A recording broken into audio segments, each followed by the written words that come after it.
एक बार फिर से रुख करना होगा गांधीनगर का, जहां रक्षा विश्वविद्यालय में प्रधानमंत्री मोदी बोल रहे हैं और उसमें वेल ट्रेन मैन पावर, ये समय की मांग है।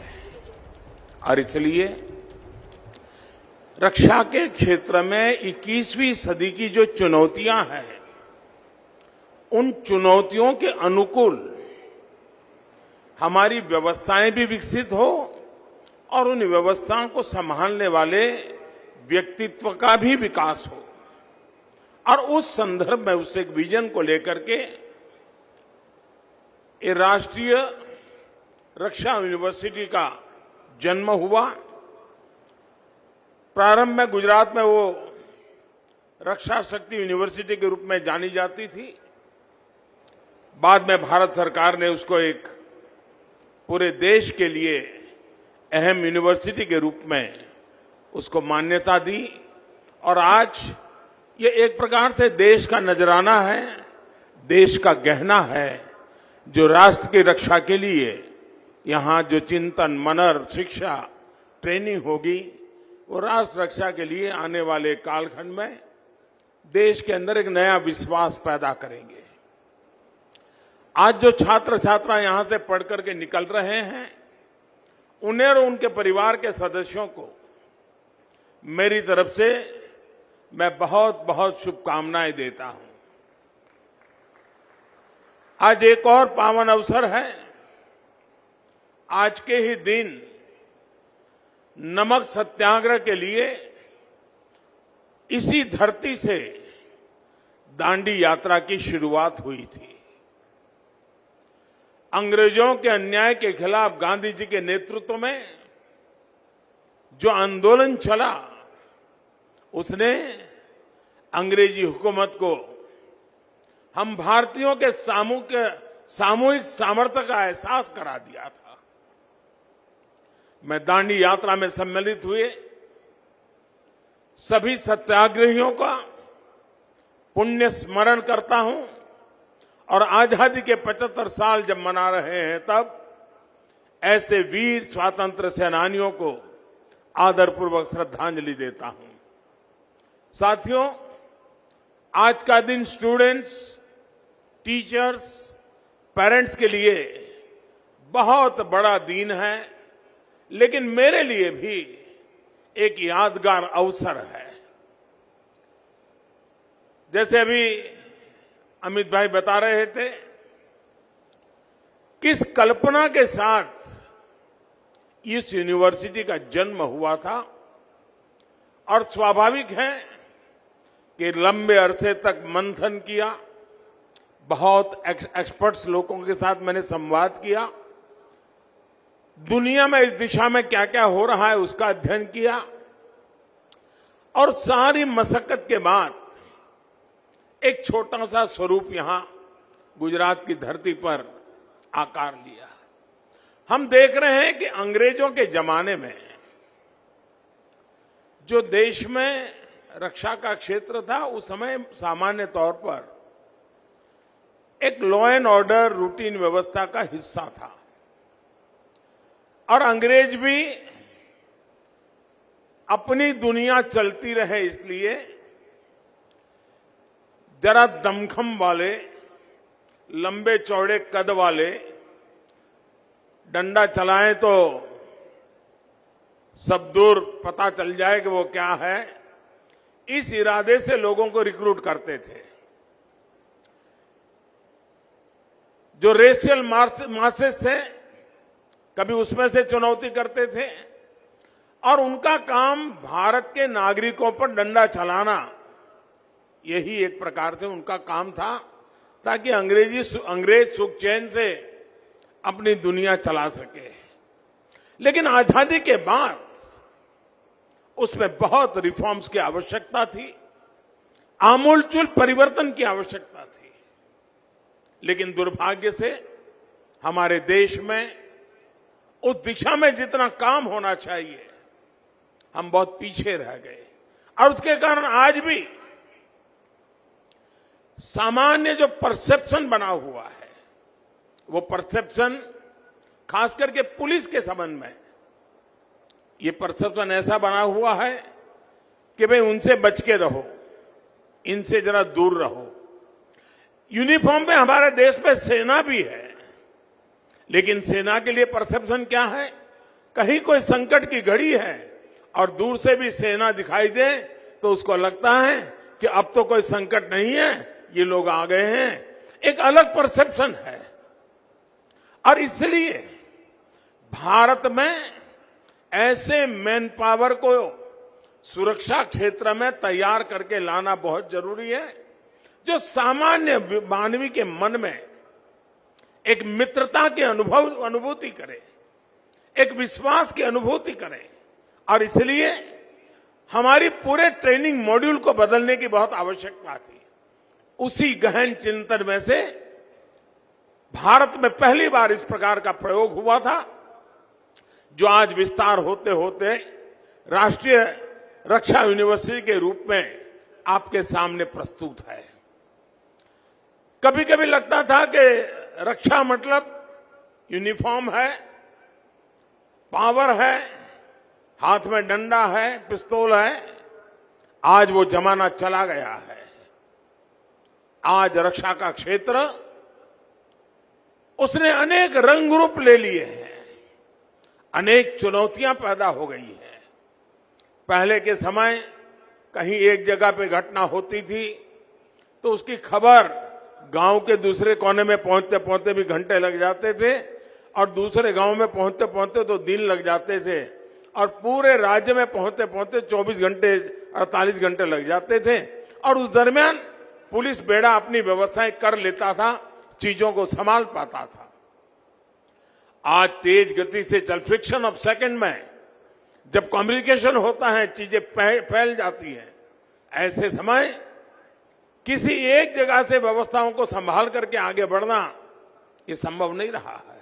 और इसलिए हर इकाई में एक्सपर्टाइज चाहिए, हर इकाई में सामर्थ्य चाहिए, हर इकाई में उस प्रकार के बल चाहिए, तब जाकर के हम स्थितियों को संभाल सकते हैं। और इसलिए संख्या बल से ज्यादा ट्रेन मैन पावर जो हर चीजों को संभाल सके, जो टेक्नोलॉजी को भी जानता हो, जो टेक्नोलॉजी को भी फॉलो करता हो, जो ह्यूमन साइकी भी जानता हो, जो यंग जनरेशन है उसके साथ डायलॉग करने के तौर तरीके जानता हो। कभी कभी कभार बड़े बड़े आंदोलन होते हैं तो उन लीडर्स के साथ डील करना होता है और नेगोशिएशन की कैपेसिटी चाहिए। अगर ट्रेन मैन पावर सुरक्षा के क्षेत्र में नहीं है तो अपना नेगोशिएशन की कैपेसिटी गंवा देता है और उसके कारण बनी हुई बाजी आखिरी मौके पर कभी कभी बिगड़ जाती है, एक आध शब्द के कारण बिगड़ जाती है। कहने का मेरा तात्पर्य यह है कि लोकतंत्र व्यवस्थाओं के अंदर जनता जनार्दन को सर्वोपरि मानते हुए समाज को द्रोह करने वाले जो एलिमेंट्स होते हैं उनके साथ सख्ताई और समाज के प्रति नरमाई, इस मूल मंत्र को लेकर के हमें एक ऐसा ह्यूमन रिसोर्सेज डेवलप करने होंगे। अब हम देखते हैं दुनिया के कई देशों में पुलिस के संबंध में बहुत अच्छी छवि की खबरें आते रहती हैं। हमारे देश का दुर्भाग्य है, फिल्म बनेगी तो उसमें सबसे भद्दा चित्रण किसी का किया जाता है तो पुलिस वाले का किया जाता है। अखबार अगर भरे पड़े देखें तो उसमें भी भद्दे से भद्दा किसी का चेहरा बना दिया जाता है तो पुलिस वाले का बना दिया जाता है। और उसके कारण समाज में जिस प्रकार की सच्चाई पहुंचनी चाहिए, इन दिनों सोशल मीडिया के कारण हमने कोरोना कालखंड में देखा, यूनिफॉर्म में, पुलिस के यूनिफॉर्म में काम करने वाले लोग, उनकी कई वीडियो बहुत वायरल हुई। कोई पुलिस वाला रात को निकलता है, कोई भूखा है उसको खाना खिला रहा है, किसी के घर में लॉकडाउन के कारण दवाइयां नहीं है तो पुलिस के लोग जो मोटरसाइकिल पे जाकर के उनको दवाई पहुंचाते हैं। एक मानवीय चेहरा, पुलिस का मानवीय चेहरा इस कोरोना कालखंड के अंदर जन सामान्य के मन में उभर रहा था। लेकिन फिर वो चीजें ठहर गई। ऐसा नहीं कि काम बंद हुआ है, लेकिन जिन लोगों ने एक नैरेटिव बना के रखा हुआ है, और जब नकारात्मक वातावरण होता है तो अच्छा करने की इच्छा होने के बाद भी उसका मन में निराशा आ जाती है। ऐसे विपरीत वातावरण में आप सब नौजवान तय करके घर से निकले हैं, आपके अभिभावक ये तय कर करके आपको यहां भेजा है कि कभी न कभी आप सामान्य मानवीय के हकों की रक्षा, सामान्य मानवीय की सुरक्षा की चिंता, समाज जीवन के अंदर सुख चैन का वातावरण बना रहे उसकी चिंता, सामान्य समाज जीवन के अंदर एकता और सद्भावना बनी रहे, हर कोई अपना जीवन बड़े उमंग और उत्साह के साथ यापन कर सके, समाज जीवन के छोटे मोटे उमंग उत्साह के प्रसंग बड़े आनंद और गौरव के साथ होते चले, इस भूमिका के साथ समाज जीवन में हम अपनी भूमिका कैसे अदा कर सके। और इसलिए अब सिर्फ कद काठी के आधार पर सुरक्षा वाले देश की सेवा कर पाएंगे, वो एक सीमित तक सही है, लेकिन एक बहुत बड़ा क्षेत्र बन गया है जहां पर हमें ट्रेन मैन पावर की जरूरत पड़ेगी। आज का जो जमाना है, परिवार छोटे होते गए हैं। पहले तो क्या था, पुलिस वाला भी एक्स्ट्रा ड्यूटी करके थक करके घर जाता था तो एक बड़ा संयुक्त परिवार होता था, तो मां संभाल लेती थी, पिताजी संभाल लेते थे, दादा दादी कभी घर में है तो संभाल लेते थे, कोई भतीजा संभाल लेता था, बड़े भाई साहब घर में है तो वो संभाल लेते, भाभी जी होती तो वो संभाल लेती थी। वो मन से हल्का हो जाता था और दूसरे दिन तैयार होके चला जाता था।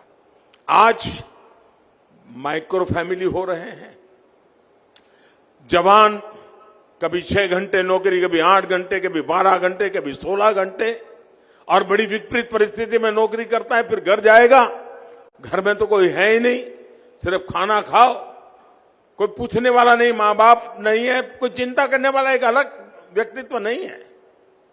ऐसे समय स्ट्रेस की अनुभूति हमारे सुरक्षा बल के क्षेत्रों के सामने एक बहुत बड़ी चुनौती बनती है।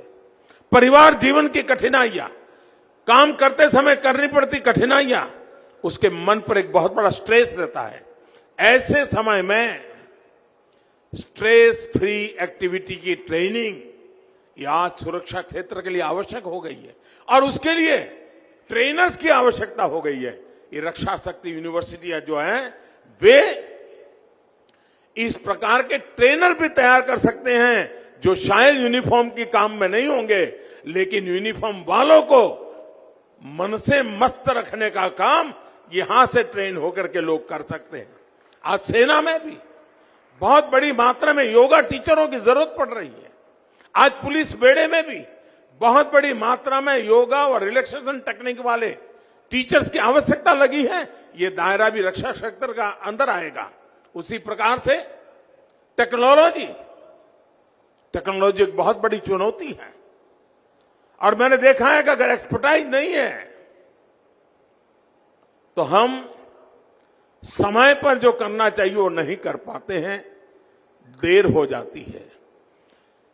जिस प्रकार से साइबर सिक्योरिटी के इश्यू बने हैं, जिस प्रकार से क्राइम में टेक्नोलॉजी बढ़ती चली जा रही है, उसी प्रकार से क्राइम डिटेक्शन में टेक्नोलॉजी सबसे ज्यादा मददगार भी हो रही है।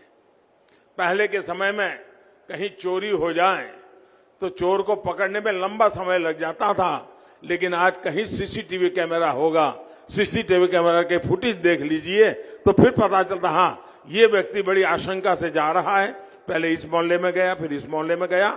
आप लिंक बिठा दें और आपके पास आर्टिफिशियल इंटेलिजेंस का नेटवर्क है तो बड़ी आसानी से एक व्यक्ति को ट्रेस करके आप ढूंढ सकते हैं कि यहां से निकला था, यहां आया था और यहां पर उसने कानून के विरुद्ध में काम किया है, पकड़ा जाता है। तो जैसा क्रिमिनल वर्ल्ड टेक्नोलॉजी का उपयोग कर रही है, वैसे सुरक्षा बलों के लिए भी टेक्नोलॉजी एक बहुत बड़ा सशक्त हथियार आया है। लेकिन सही लोगों के हाथ में सही हथियार और समय पर काम करने का सामर्थ्य ट्रेनिंग के बिना संभव नहीं है। और मैं मानता हूं कि दुनिया में बड़ी बड़ी घटनाएं, अगर आप इस क्षेत्र में आपके शायद यहां केस स्टडी पढ़ाते होंगे तो उसमें आता होगा कि किस प्रकार से टेक्नोलॉजी का उपयोग करते क्राइम किया जाता है और किस प्रकार से टेक्नोलॉजी के उपयोग से क्राइम डिटेक्ट किया जाता है। ये ट्रेनिंग सिर्फ सुबह परेड करना, फिजिकल फिटनेस, इतने से अब रक्षा क्षेत्र का काम नहीं रहा है। कभी कभी तो मैं सोच रहा हूं मेरे दिव्यांग भाई बहन शायद फिजिकली अनफिट होंगे तो भी अगर रक्षा शक्ति यूनिवर्सिटी में ट्रेन हो जाएंगे तो वे भी रक्षा क्षेत्र अंदर शारीरिक अक्षमता के बाद भी ट्रेनिंग के कारण, मानसिकता के कारण बहुत बड़ा योगदान दे सकते हैं। यानी पूरा दायरा बदल चुका है। हमें इस रक्षा यूनिवर्सिटी के माध्यम से उस दायरे के अनुकूल व्यवस्थाओं को कैसे विकसित करें, उस दिशा में जाना चाहिए। और जैसे अभी गृह मंत्री जी ने बताया कि उस समय एक प्रकार से गांधीनगर आज शिक्षा की दृष्टि से एक बहुत बड़ा वाइब्रेंट एरिया बनता जा रहा है। एक ही इलाके में इतनी सारी यूनिवर्सिटीज, और 2 यूनिवर्सिटी हमारे पास ऐसी बनी है इसी धरती पर जो विश्व में सिर्फ पहली यूनिवर्सिटी है। पूरे विश्व में एकमात्र, पूरी दुनिया में कहीं पर भी फॉरेंसिक साइंस यूनिवर्सिटी नहीं है। पूरी दुनिया में कहीं पर भी चिल्ड्रन यूनिवर्सिटी नहीं है। गांधीनगर और हिंदुस्तान अकेला ऐसा है कि जिसके पास ये 2 यूनिवर्सिटीज है। और मैं चाहूंगा उसी प्रकार से नेशनल लॉ यूनिवर्सिटी, यानी क्राइम डिटेक्शन से लेकर के जस्टिस तक ये पूरा जो सिलसिला है उसको हमने समेटा हुआ है। और ये समेटा हुआ भी तब काम आएगा, ये तीनों यूनिवर्सिटीज साइलो में काम करेगी। राष्ट्रीय रक्षा यूनिवर्सिटी अपनी दुनिया चलाए, फॉरेंसिक साइंस यूनिवर्सिटी अपनी दुनिया चलाए, नेशनल लॉ यूनिवर्सिटी अपनी दुनिया चलाए, तो जो परिणाम मुझे लाना है वो परिणाम नहीं आ सकता है। और इसलिए मैं आज जब आपके बीच में आया हूं, यूनिवर्सिटी को चलाने लोग यहां बैठे हुए हैं, तब मेरा आग्रह रहेगा क्या साल में हर 3 महीने के बाद इन तीनों यूनिवर्सिटी के स्टूडेंट्स का, फैकल्टीज का कॉमन सिंपोजियम हो सकते हैं क्या, जो तीनों पहलुओं की चर्चा करें और रक्षा के और संवर्धन करने के लिए एक नए मॉडल लेकर के आए। फॉरेंसिक साइंस जस्टिस के लिए कैसे काम आएगा, वो नेशनल लॉ यूनिवर्सिटी के बच्चों को पढ़ना पड़ेगा। क्राइम डिटेक्शन वाले लोगों को देखना होगा किस धारा के अंदर किस कलम को मैं कैसे ले जाऊंगा, मैं साक्ष्य कैसे लेके जाऊंगा, ताकि फॉरेंसिक साइंस यूनिवर्सिटी से मुझे टेक्निकल सपोर्ट मिल जाएगा और नेशनल लॉ यूनिवर्सिटी से मुझे कानूनी सपोर्ट मिल जाएगा और मैं क्रिमिनल को न्याय दिला करके रहूंगा और मैं देश को सुरक्षित कर पाऊंगा। और तब जाकर के जब न्याय तंत्र समय पर न्याय दे पाता है और गुनहगारों को सजा देता है तो गुनहगारों में भय का माहौल बन जाता है।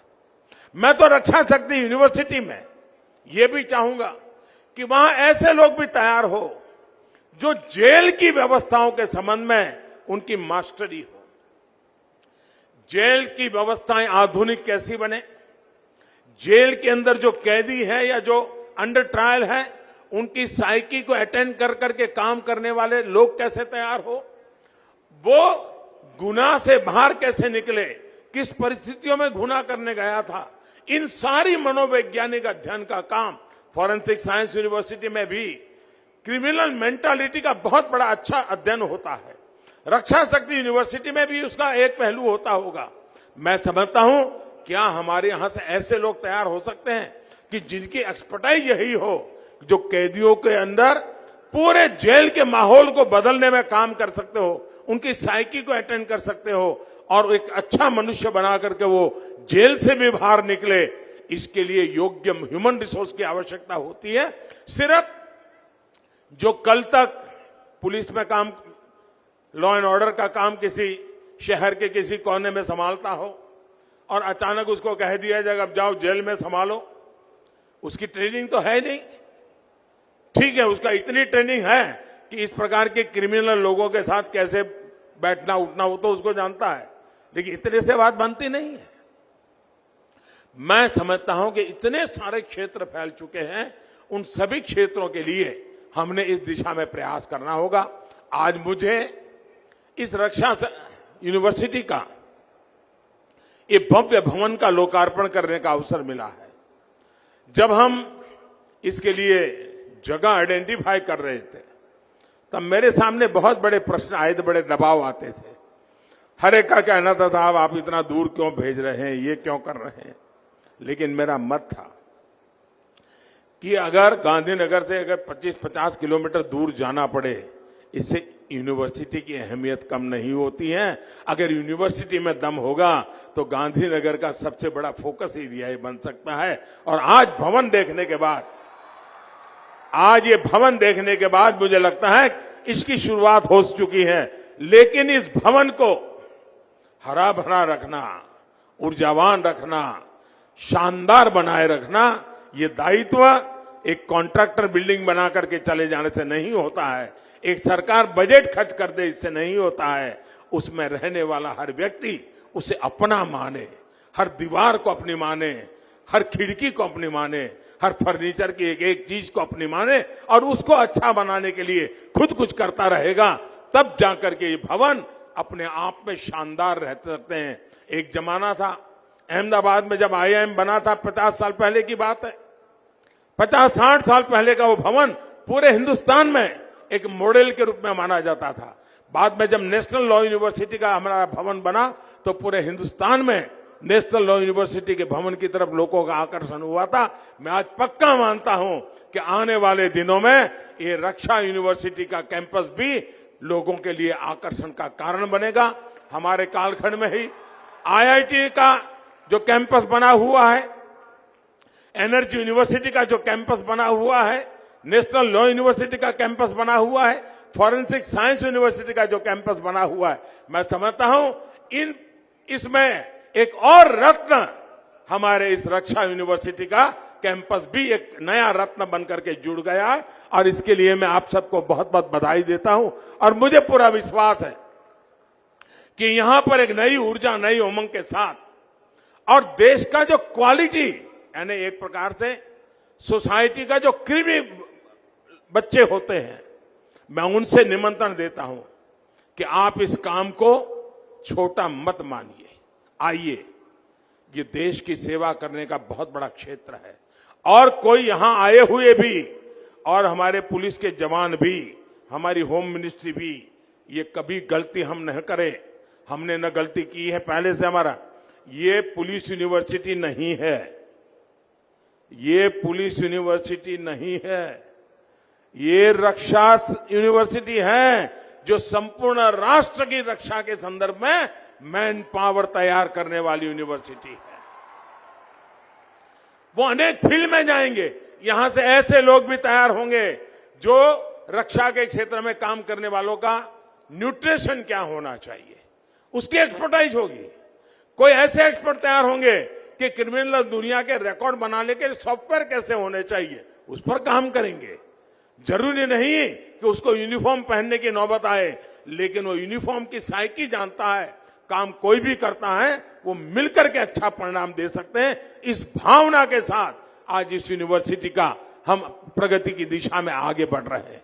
और जैसा हमने सोचा है, फॉरेंसिक साइंस यूनिवर्सिटी देश में फैलनी चाहिए, रक्षा शक्ति यूनिवर्सिटी देश में फैलनी चाहिए। और विद्यार्थी काल से बच्चे के मन में, कुछ बच्चे रहते हैं जो बचपन से सोचते हैं मुझे स्पोर्ट्स पर्सन बनना है, कुछ लोग बचपन से सोचते हैं हमें डॉक्टर बनना है, कुछ लोग बचपन से सोचते हैं हमें इंजीनियर बनना है। ये एक क्षेत्र है। भले आज एक तबका है जो आज भी नकारात्मक का वातावरण यूनिफॉर्म के प्रति बना हुआ है, लेकिन हम अपने कर्तव्य से, अपने कठोर परिश्रम से और अपने मानवीय मूल्यों की इज्जत करते हुए काम करेंगे तो मुझे पक्का विश्वास है कि जो परसेप्शन बना हुआ है उसको बदल करके सामान्य मानवीय में विश्वास जताने का काम हमारी ये यूनिफॉर्म फोर्स कर सकते हैं। और जब यूनिफॉर्म फोर्स करता हूं तब सरकारी दायरे में काम करने वाले पट्टा और टोपी लगाने वाले की बात में सिर्फ सीमा नहीं करता हूं। आज प्राइवेट सिक्योरिटी भी बहुत बड़ी मात्रा में बढ़ रही है। बहुत बड़ी मात्रा में प्राइवेट सिक्योरिटी का क्षेत्र बना हुआ है और मैंने देखा है कई स्टार्टअप डेवलप हो रहे हैं जो सिर्फ रक्षा के क्षेत्र में काम कर रहे हैं। आपकी ये ट्रेनिंग ऐसे नए नए स्टार्टअप की दुनिया में आने के लिए भी आपको निमंत्रण देती है। मुझे विश्वास है कि आप जैसे साथी, मेरे नौजवान साथी, देश की रक्षा को प्राथमिकता देते हुए जब आगे आ रहे हैं, तब एक और बड़ा क्षेत्र है जिसको हमने समझना होगा। जैसे मैंने शुरू में कहा कि नेगोशिएशंस की एक आर्ट होती है। जब ट्रेनिंग होती है तब जाकर के अच्छे नेगोशिएटर बनते हैं और जब नेगोशिएटर बनते हैं तो ग्लोबल लेवल पे काम आते हैं। धीरे धीरे आप प्रगति कर करके ग्लोबल लेवल के नेगोशिएटर बन सकते हैं और मैं मानता हूं ये भी समाज जीवन के अंदर बहुत बड़ी आवश्यकता है। उसी प्रकार से मॉब साइकोलॉजी, क्राउड साइकोलॉजी, इसको अगर आपने साइंटिफिक तरीके से अध्ययन नहीं किया है तो आप उसको हैंडल नहीं कर सकते हैं। रक्षा यूनिवर्सिटी के माध्यम से हम उस प्रकार के लोगों को तैयार करना चाहते हैं कि जो इस प्रकार के कब हालात में भी चीजों को संभालने का सामर्थ्य रखे। हमें देश की रक्षा के लिए डेडिकेटेड वर्कफोर्स हर स्तर पर तैयार करना होगा। मुझे आशा है कि हम सब मिलकर के उस दिशा में प्रयास करेंगे। मैं आज जिन विद्यार्थी को अपनी पढ़ाई पूरी कर करके जाने का अवसर मिला है, मैं उनको भी अनेक अनेक शुभकामनाएं देता हूं। लेकिन मैं उनको कहना चाहूंगा, हो सकता है आते समय आपके मन में विचार आया हो कि यार एक बार यूनिफॉर्म पहन लिया ना फिर तो सारी दुनिया मुट्ठी में है। ये गलती मत करना दोस्तों। ये यूनिफॉर्म की इज्जत बढ़ाने वाला काम नहीं होता है। यूनिफॉर्म की इज्जत बढ़ती है, उसके भीतर मानवता जिंदा होती है। यूनिफॉर्म की हिम्मत बढ़ती है जब उसके अंदर करुणा का भाव होता है।